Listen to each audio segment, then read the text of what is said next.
When I heard the knocking, my first thought wasn't that it could be her. It had been years, long, bitter years, since I'd last seen my daughter's face. Still, when that soft rap came through the storm, my hands froze over the stove, the soup spoon trembling slightly. I don't know why, but my heart knew before my mind did. That gentle rhythm. It was the same way she used to knock when she came home late after curfew, hesitant, guilty, like she wasn't sure I'd open the door. I turned off the flame, the silence filling with the tinny hum of the ceiling fan and the faint hiss of boiled-over soup. Outside, rain hit the tin roof in sheets. Then another knock, louder this time, and then a voice, familiar, trembling. "Mum, please, it's me." The spoon slipped from my hand and clattered against the stove. You see, for 6 years, 6 long silent years, I'd been living in the quiet consequence of one sentence. The last words my daughter ever said to me before she left. "I will never forgive you." I replayed those words so many times that they lost meaning, like a song worn out from too many listens. I thought she meant it. I thought I'd lost her forever. But now, she was standing outside in the rain calling me Mom again. I didn't move at first. My body refused. Every muscle was frozen between love and fear. Love because she was mine. Fear because I wasn't sure what version of her stood behind that door, the angry 17-year-old who'd walked out or the grown woman life had reshaped after heartbreak of her own. The clock above the fridge ticked. 8:36 p.m. I could almost feel time mocking me for hesitating, to open the door, to rewrite the ending of a story I'd already tried to close. When I finally reached the door, I didn't pull the handle. Instead, I pressed my ear to the wood. I could hear her breaths between sobs. There was another voice too, a smaller, frightened one. A child's. My blood turned cold. That was the night everything started again. Before that night, my days followed a rhythm of solitude I had learned to live with. Mornings began with the low hum of the kettle and the smell of instant coffee mixing with rain-soaked wood. I kept my house neat. Order gave me peace. My job as a caregiver for the elderly filled the empty hours, though sometimes, after coming home, I'd sit by the small dining table staring at the extra chair across from me. Her chair. I'd run a finger along the rim of her favourite mug, chipped at the handle, still sitting in the cupboard. I couldn't throw it away. You might think time heals things, but it doesn't. Not completely. It just dulls the blade. You learn to walk around the ache like a piece of furniture you've bumped into too many times. My daughter Maya had always been a bright girl, sharp, spirited, too curious for her own good. After her father left, she was all I had, and I tried so hard to fill both roles. But love has a cruel way of getting tangled with survival. When she was 10, I promised her I'd give her a life better than mine. When she was 14, I was working 12-hour shifts at the clinic just to keep that promise. When she was 15, she stopped waiting up for me. When she was 16, she found friends who understood her loneliness better than I did. And when she turned 17, she shouted those words across our kitchen floor. "You chose your job over me!" and slammed the door behind her. That sound, the door closing, it stayed with me. Even the memory smells like burnt rice and rain. At first, I told myself she needed space. Teens do that, don't they? They go off, find themselves, come back. But her distance hardened with time. Calls went unanswered, messages left on read. Eventually, her world became something I only glimpsed through social media pictures. A graduation photo I wasn't invited to, a wedding I didn't even know happened until months later. So I let her go. It was the only thing I had left to do. People think forgiveness is about letting others in. But sometimes, forgiveness means learning to live without their voice. The night she came back, I stood still for a long time, staring at that door. My reflection wavered in the window, the older version of me, hair streaked with grey, eyes heavier. I wondered if I even knew the woman who had become my daughter. Finally, I unlocked it. The door opened to the smell of rain and cold air, and there she was, soaked to the bone, holding a little boy against her chest, his small face buried in her coat, fast asleep. Maya's eyes met mine, full of something that wasn't anger anymore. It was exhaustion, fear and grief all tangled together. "Mom," she whispered, "can we just come inside?" I stepped aside without a word. She crossed the threshold, like a ghost reclaiming the life she'd left behind. We didn't talk. Not at first. I handed her a towel, and she undressed the boy's tiny jacket, careful not to wake him. She looked thinner than I remembered, her face drawn, skin pale under the kitchen light. When she spoke again, her voice cracked on the edges. I didn't know where else to go. That single line cut through 6 years of silence. I wanted to ask her everything. Where has she been? Who's the child? What happened? But I saw in her trembling hands that she wasn't ready. So instead, I made tea. Mothers know when words can wait. She sat at the small table, eyes following the steam rising from the cup. The same mug she used to drink from still chipped at the handle. She noticed it. Her lips twitched, a ghost of recognition.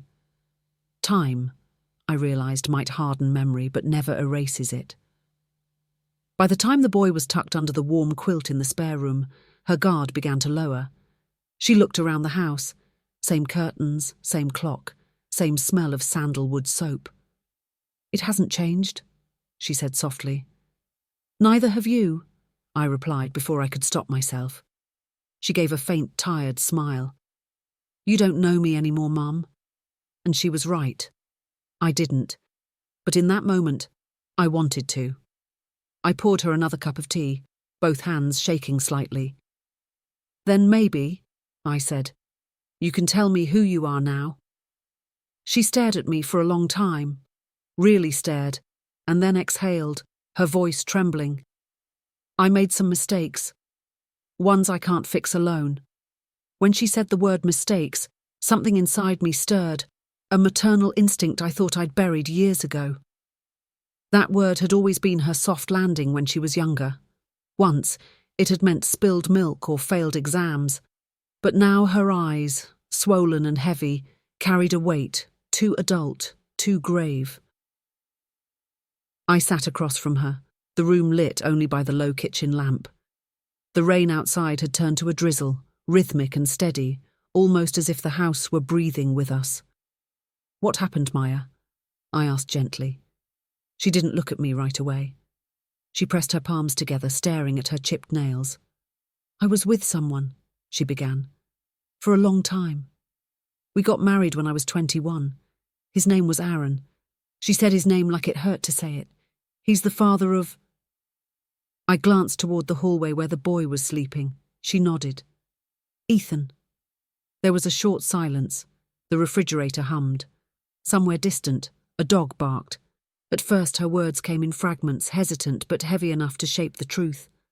They'd met in college, too young and too eager to prove everyone wrong. I recognized that part, her wanting to run from the shadow of my struggles, to prove she could create something perfect. "We moved to another city right after graduating," she continued, her voice tight. "He said his family would help us, but they didn't." Her knuckles whitened around the mug. "At first it was small things. He'd get angry when I talked to his friends, when I worked late. Then after Ethan was born, it got worse. He started drinking, and when he lost his job last year." She paused, took a deep breath that trembled on the way out. "He hit me, Mum." The sound of rain faded until all I could hear was my own heartbeat thudding in my ears. For a long time, I couldn't speak. My mind flashed through years of her laughter, her rebellion, her fierce independence. Never had I imagined that it would lead her here, sitting in my kitchen, whispering those words I'd feared for every woman I'd ever known. "Why didn't you tell me?" I asked softly, trying to keep the tremor from my voice. Tears slid down her cheeks. "I didn't think you'd want to hear from me, after what I said." after I left. Mothers forgive their children 1,000 times in a single thought. But I couldn't say the words. Not yet. That would come later. For now, I reached across the table and took her hand. It was cold, smaller than I remembered. "I wish you had come sooner," I whispered. "That's all." She nodded, her lips pressed tight. In the following days, the house began to change. Slowly, like it was remembering what laughter sounded like. Ethan brought life back into its quiet corners. He was 4 years old, gentle-mannered, always clutching a small toy car that had lost one wheel. He called me Grandma without hesitation, as if his little heart already knew it was safe to. Each morning, I'd hear tiny footsteps pattering down the hallway, followed by his knock on my bedroom door. "Grandma, wake up, sun's out." And every time, something inside me softened. Maya helped around, though I could see her trying to find her place again. She'd fold laundry in silence, her eyes lingering on the framed pictures she once refused to be part of. The one with her 12th birthday cake, the one of her first day of school, her backpack too big for her small body. She would trace the frames with her finger, half smiling, half sorrowing. It took time before she began to talk more freely.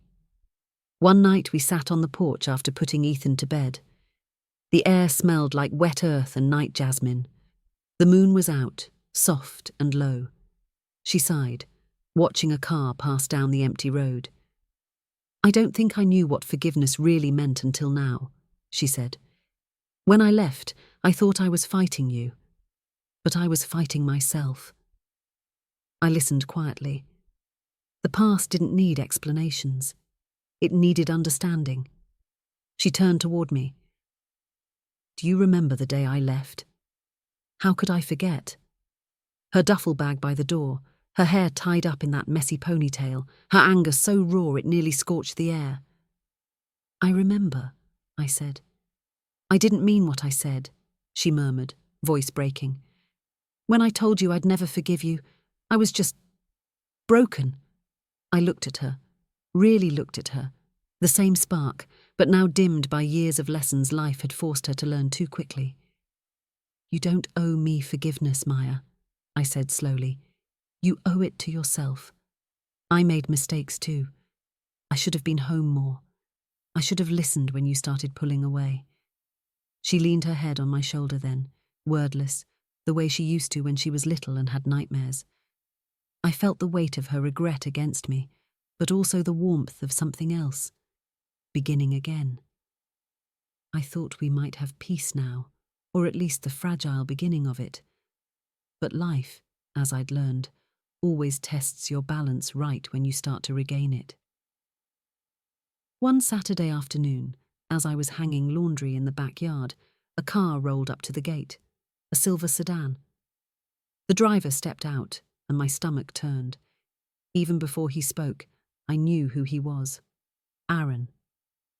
He looked different from the photos I'd secretly seen years ago, tired, unkempt, with eyes that darted nervously around. His presence brought the air down several degrees. He called out, "Maya!" like he still had the right to. She came out from the kitchen, her face blanching when she saw him. Ethan, playing nearby, dropped his toy car and looked up curiously. "Mama, who's that?" he asked. Aaron took a step forward, but I moved between them before he could come closer. "Leave," I said evenly. "You're not welcome here." He frowned, anger flashing. "I just want to talk to my wife." "She doesn't owe you that," I said, but Maya's voice, trembling yet steady, rose behind me. "It's okay, Mom." She stepped out, folding her arms tightly. "What do you want, Aaron?"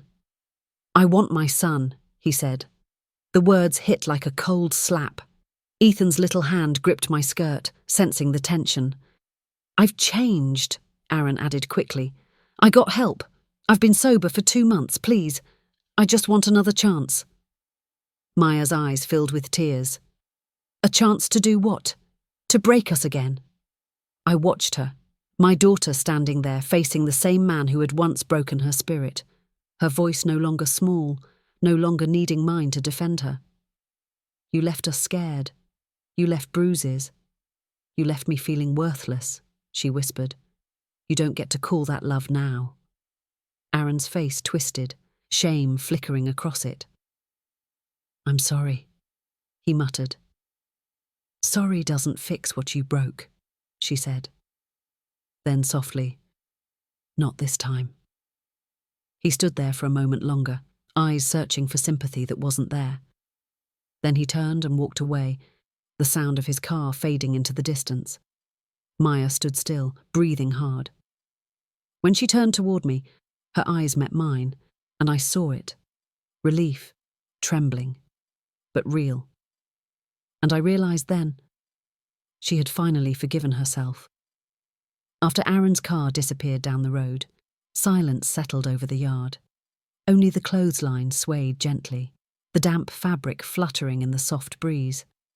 Maya stood there for a long moment, her arms wrapped tightly around herself as if holding her ribs together. And then, as quietly as the clouds scattered after rain, she began to cry. I didn't rush to hold her.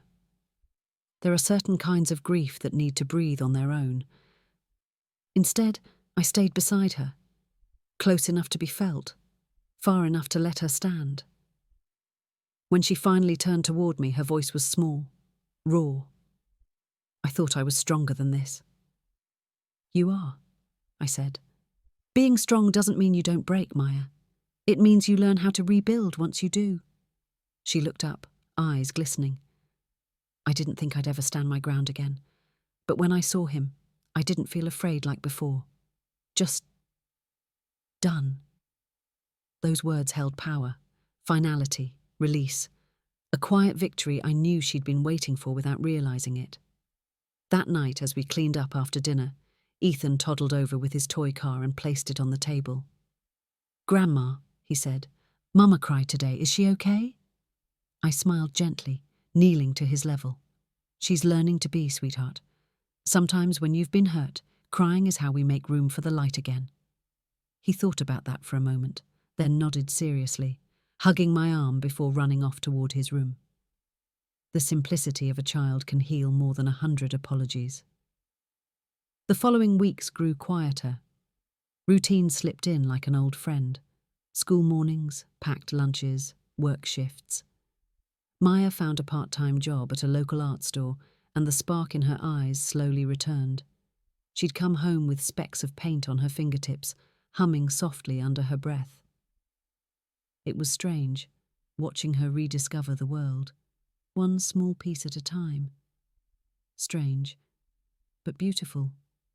Sometimes I'd catch her staring at me as if seeing me differently now.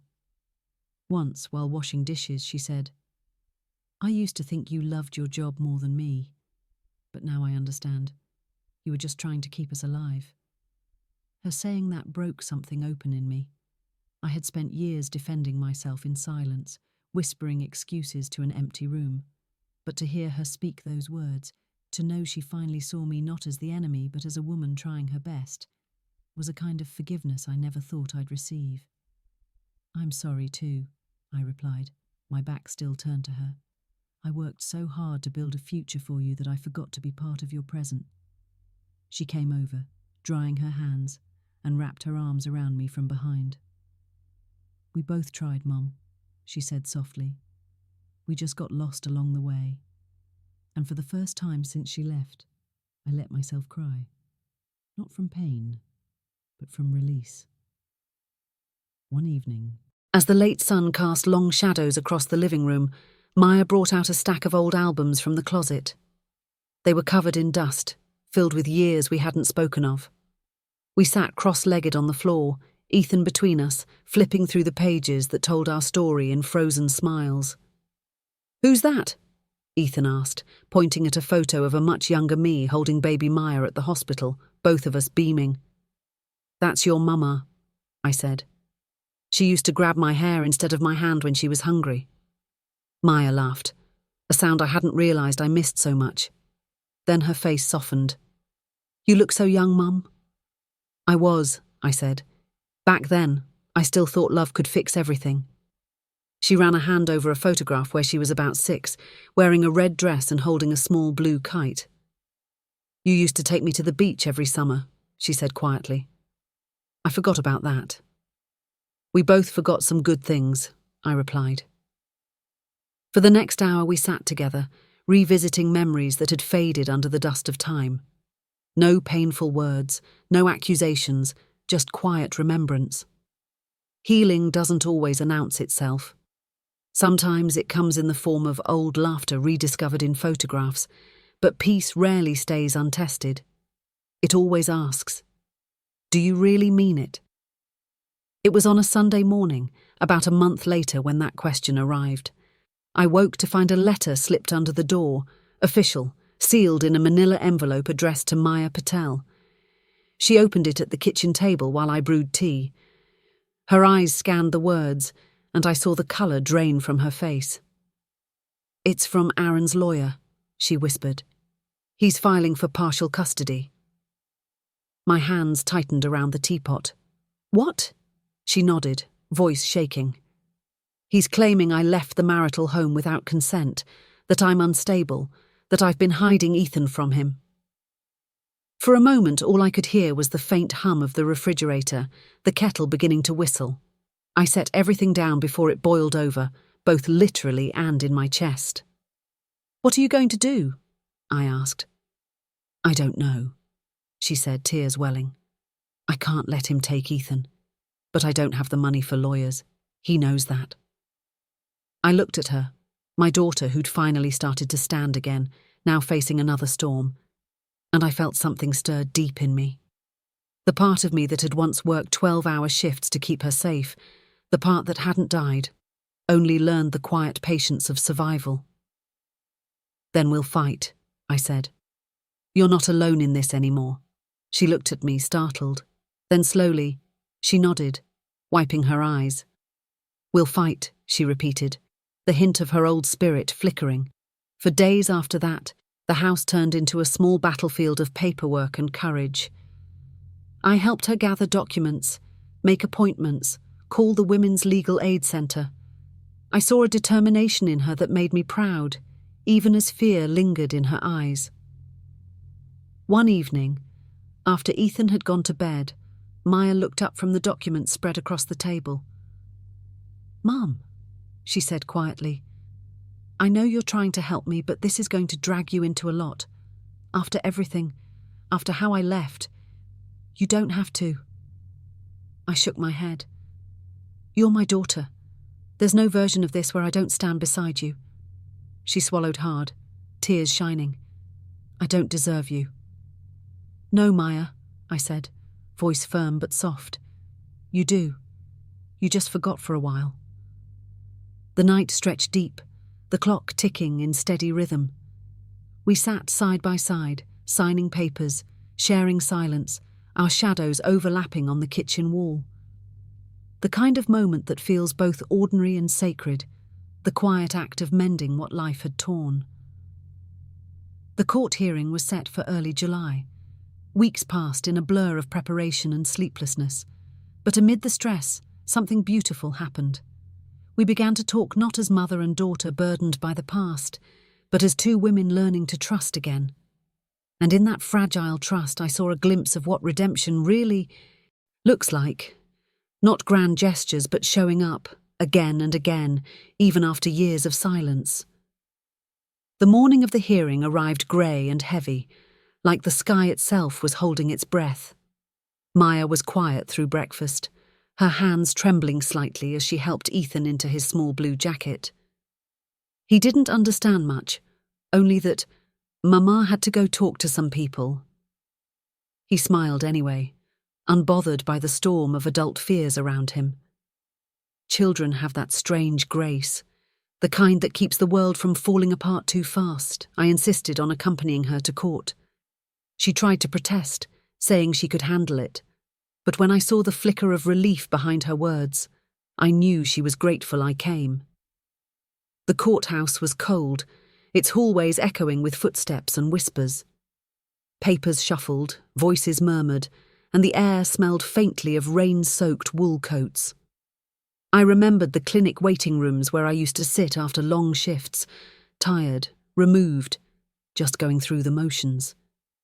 That same helpless stillness lingered here. Aaron was already waiting inside, cleaned up, shaved, wearing a neat suit. He looked almost respectable, and that made it more painful. Abusers have a way of wearing masks that convince strangers of their innocence. But I could see it, the quick twitch of his jaw when Maya entered, the barely restrained anger at her strength. When the judge called the case, my heart pounded, though I wasn't the one being questioned. Maya took the stand, her voice steady even as her hands trembled. She spoke about her marriage, about the fear she woke up to every morning, about Ethan hiding under the bed when arguments turned violent. Aaron's lawyer tried to challenge her calm. "Do you have proof of these alleged incidents?" he asked, tone sharp. Maya looked up, her voice quiet but steel-edged.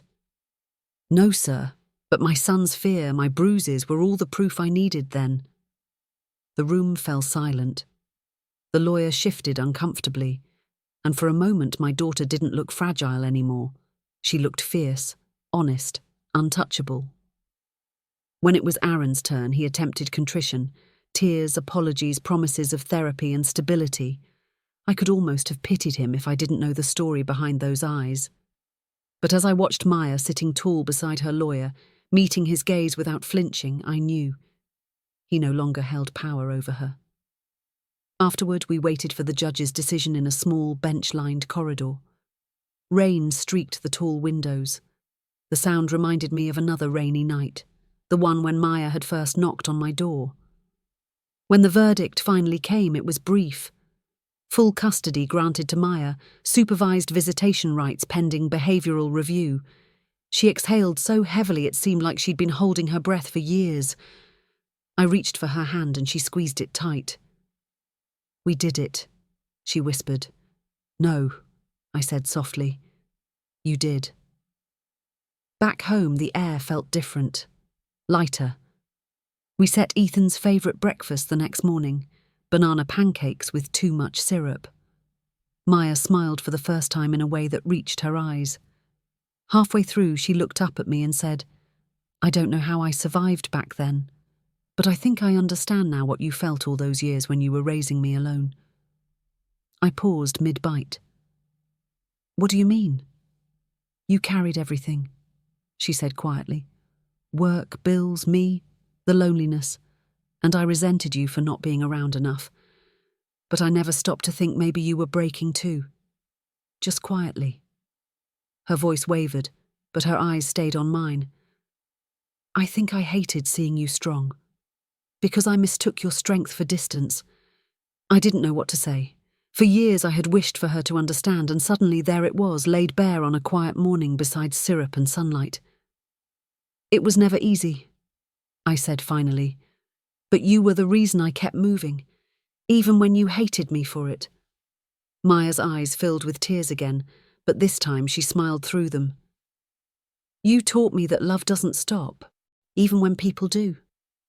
She leaned across the table, just as she did when she was a child asking for one more story, and hugged me. I held her tight, feeling her heartbeat against mine, steady and alive. As weeks turned into months, life found a new rhythm. Ethan started kindergarten. Maya began working full-time at a small art studio in town. Some evenings I would pick Ethan up, and we'd walk past the bakery where the smell of warm bread filled the street. Sometimes we'd bring home a small eclair for her favourite when she was little. The three of us created something simple but beautiful, a home that didn't echo anymore. One evening in late August, we were sitting in the backyard watching the fireflies appear one by one. Ethan was laughing, chasing the tiny lights with a jar in hand. Maya watched him with an almost reverent expression. She turned to me and said quietly, "Do you ever miss who I was before all this?" I thought for a moment before answering. "No, because who you are now, that's the version that knows what love costs and how valuable it really is." She smiled, tears glistening in the golden dusk. "You always know what to say." I've had practice, I said with a small laugh. Remember, I raised you. Her laughter joined mine, carried softly by the evening wind. And in that moment, I realized something I'd never said aloud. Maybe healing isn't about forgetting the pain. Maybe it's about learning to sit with it without letting it own you. Around September, Maya decided to paint again. The first piece she finished was of a woman standing at a window holding a cup, with rain streaking the glass. The woman's face wasn't visible, but the shape of her shoulders, the slope of her neck, it was me. She gave it to me one evening after dinner. For you, she said shyly, for all the times you waited for me to come home. I stared at the painting for a long time, the lump in my throat too big to swallow. It's beautiful, I whispered. You captured me better than a photograph ever could. She smiled, brushing paint off her fingers. You captured me first, Mum. I just didn't know it until now. I hung the painting above the dining table, across from where she always sits. And sometimes, when I look at it during quiet mornings, I think about the years we lost, but also about how those same years led us to this very piece. Because in some strange way her leaving and her return became the same story, a circle closing not with regret, but with understanding. That autumn, Maya finally signed the papers for her divorce. The process had been slow, tangled in details, but once it was done, she said it felt like exhaling after holding her breath for too long. I made tea that night, and we sat together under the soft hum of the kitchen light, saying nothing.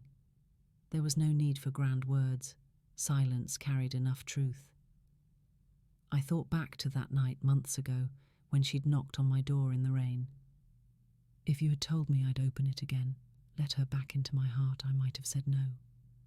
I was different then, afraid of reopening wounds I barely survived. But if I hadn't, we wouldn't be here now. Sometimes forgiveness doesn't arrive as a choice. It arrives as a child's knock in a storm. That winter, the air in our small town grew colder than usual.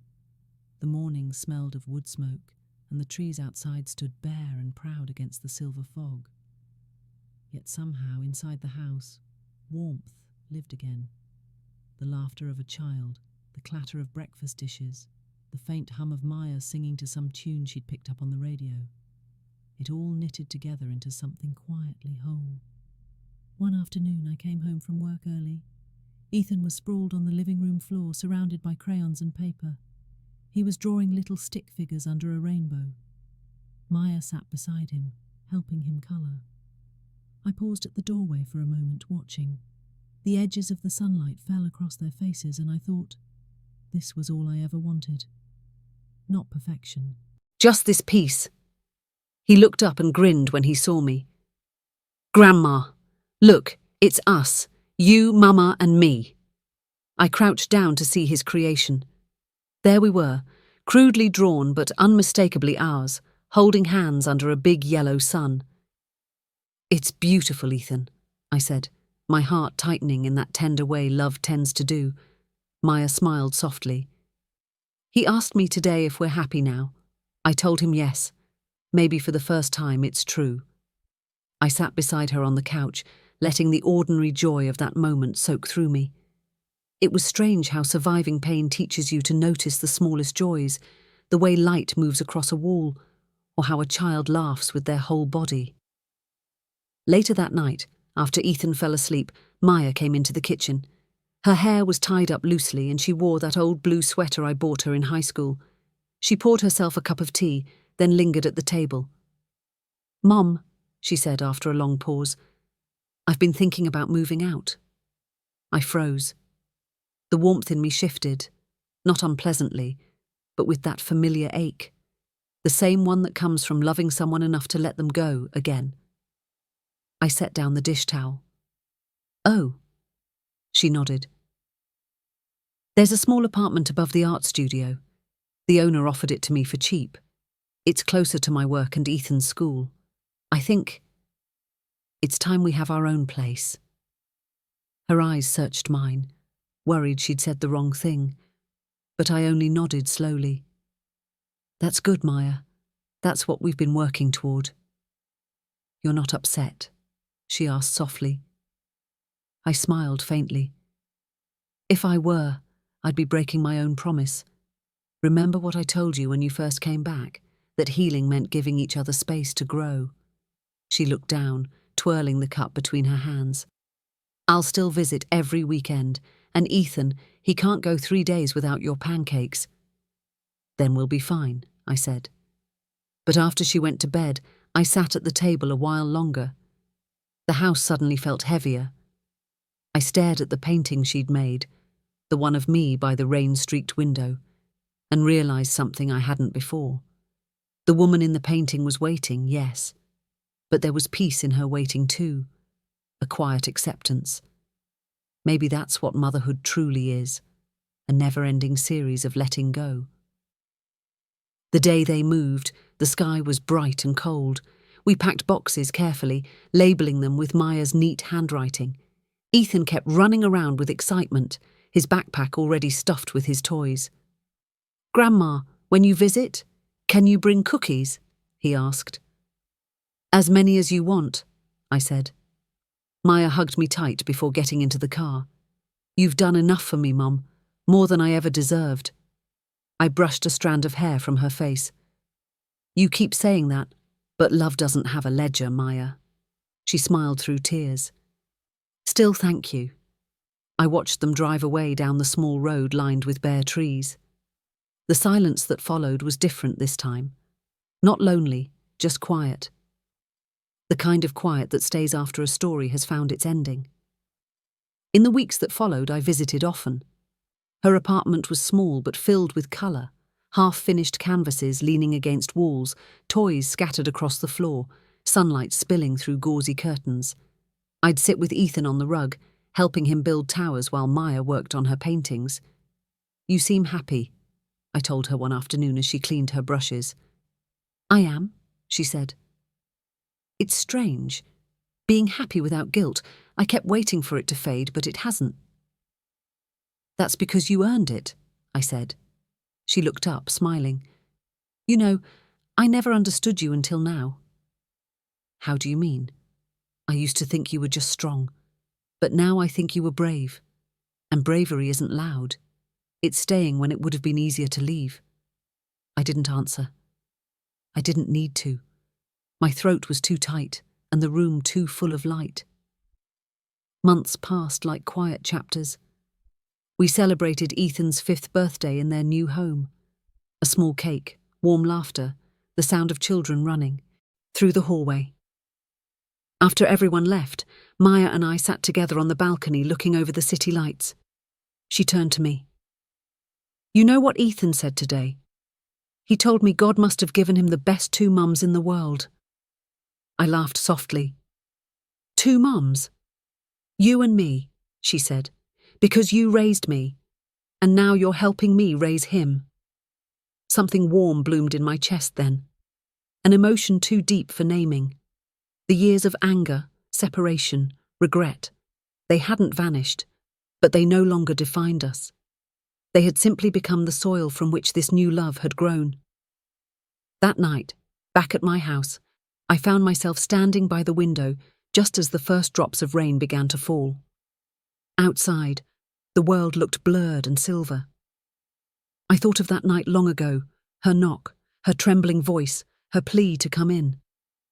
And now, years later, I realized that knock had never really stopped echoing. It had just changed shape. It had become every call, every visit, every shared moment since. I whispered quietly to the rain, not sure whether I was speaking to myself or to something bigger. I did open the door after all. The kettle began to whistle. The warmth spread again. Spring arrived slowly that year, soft as a sigh. I remember waking up one morning and hearing birds outside my window again, the first real sound of the new season.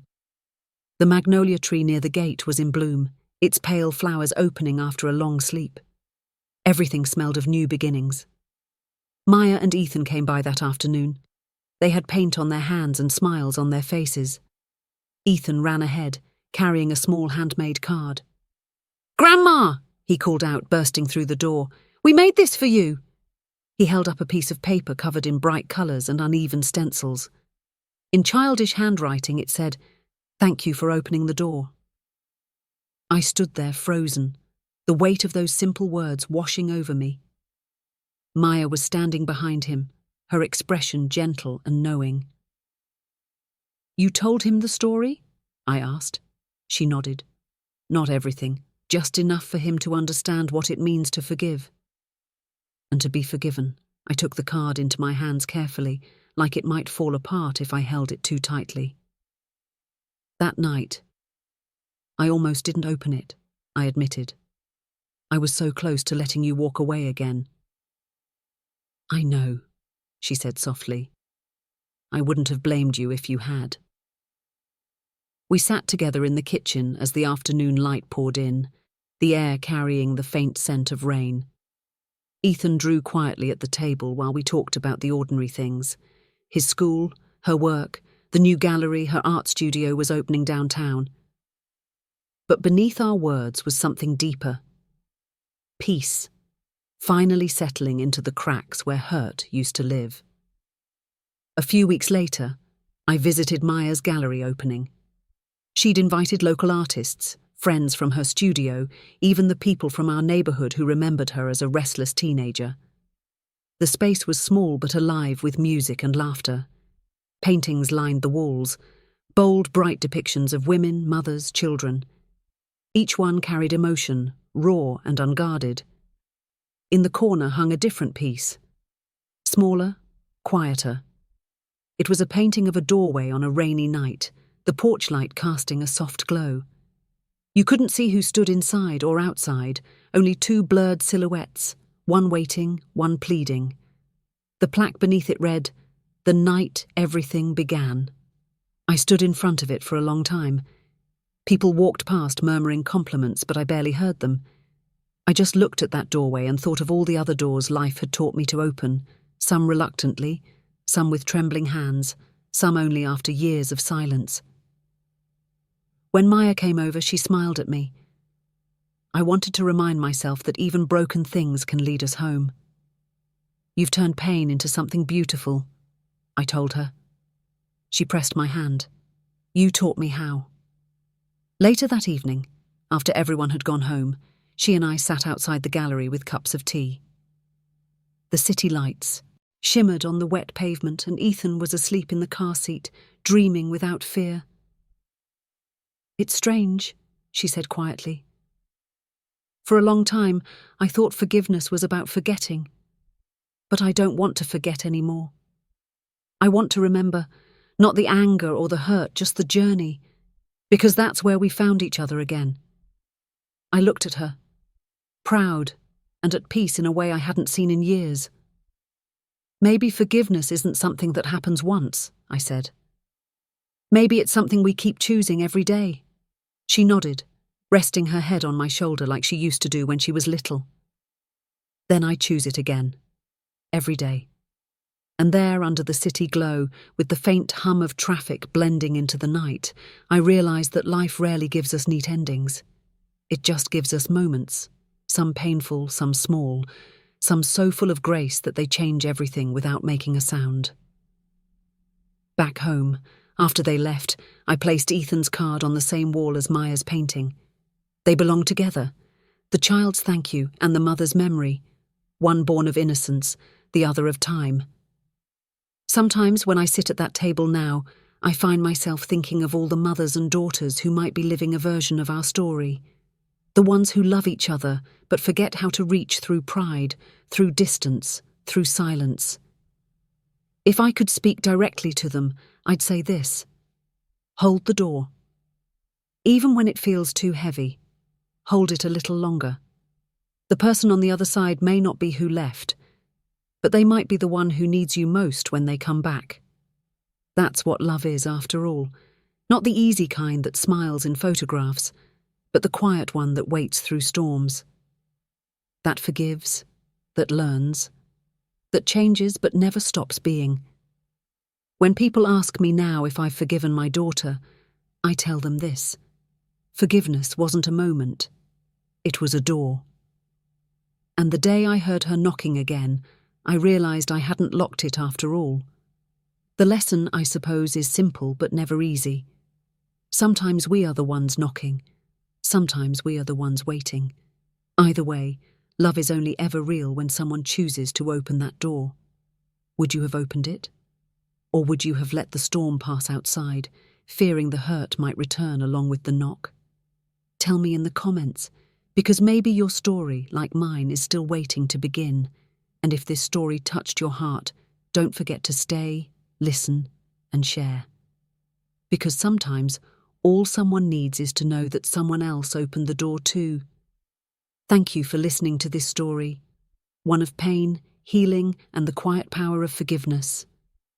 Life doesn't always give us tidy endings or perfect families, but it does give us chances to open doors we thought were closed forever. I want to ask you, have you ever been the one knocking on a door, unsure if it will open? Or maybe you've been standing behind it, wrestling with whether to let someone back in. What would you do if faced with that choice? Would you open the door or walk away? Please share your thoughts in the comments. Your story matters, and through our shared voices we find strength and understanding. If this story touched you, felt like a part of your own journey, I invite you to subscribe to the channel. Together we explore the many faces of family, love, loss, and redemption, because none of us walk these paths alone. Remember to like and share this video with those who might need to hear this message. Sometimes the simplest act of opening a door can change everything. Until next time, keep your heart open and never underestimate the power of forgiveness.